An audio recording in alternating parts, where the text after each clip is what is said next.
Hi, ಎಲ್ಲರಿಗೂ ನಮಸ್ಕಾರ. ಇಂದಿನ ಡೈಲಿ ರೆಸಿಪಿ ಬದನೆಕಾಯಿ ಗೊಜ್ಜು. ತುಂಬ ಟೇಸ್ಟಿಯಾಗಿರುತ್ತೆ, ಹೆಲ್ದಿ ಕೂಡ ಇದು. ಈ ಥರ ಈರುಳ್ಳಿನ ಸಣ್ಣಗೆ ಕಟ್ ಮಾಡೋಕ್ಕಿಂತ ಉದ್ದದಾಗಿ ಕಟ್ ಮಾಡ್ಕೊಂಡು ತುಂಬ ಟೇಸ್ಟಿಯಾಗಿರುತ್ತೆ ಗೊಜ್ಜು.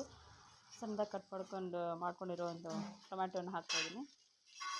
ಇದನ್ನು ಫ್ರೈ ಮಾಡಿ ಸ್ವಲ್ಪ ಒಣ ಖಾರ ಮತ್ತು ಅರಿಶಿಣ ಪುಡಿ, ರುಚಿಗೆ ತಕ್ಕಷ್ಟು ಉಪ್ಪು, ಬದನೆಕಾಯಿನ ಕ್ಲೀನಾಗಿ ವಾಶ್ ಮಾಡಿ ಇಟ್ಕೊಂಡಿದ್ದೀನಿ.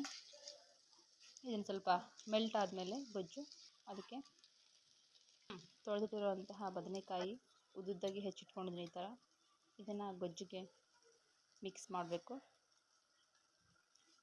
ಗೊಜ್ಜಿಗೆ ಹಾಕಿ ನೀಟಾಗಿ ಬೆರೆಸ್ಬೇಕು. ಅದನ್ನು ನೀಟಾಗಿ ಬೆರೆಸಿದಾದ್ಮೇಲೆ ಒಂದು 2 ನಿಮಿಷ ಪ್ಲೇಟನ್ನು ಮುಚ್ಚಿ ಹಾಗೆ ಹಬೆಯಲ್ಲಿ ಬೆಂದ್ಕೊಳ್ಳೋಕ್ಕೆ ಸಣ್ಣದಾಗಿ ಉರಿ ಇಟ್ಟು ಬೇಯಿಸ್ಕೊಳ್ಬೇಕು. ಬದನೆಕಾಯಿ ಎಲ್ಲ ಮೆಲ್ಟ್ ಆಗುತ್ತೆ.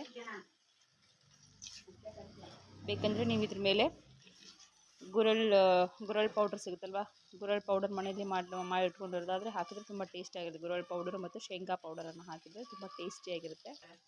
ಚಪಾತಿ ರೋಟಿ ಜೊತೆ ತಿನ್ನಲಿಕ್ಕೆ ತುಂಬ ರುಚಿಯಾಗಿರುತ್ತೆ. Thank you.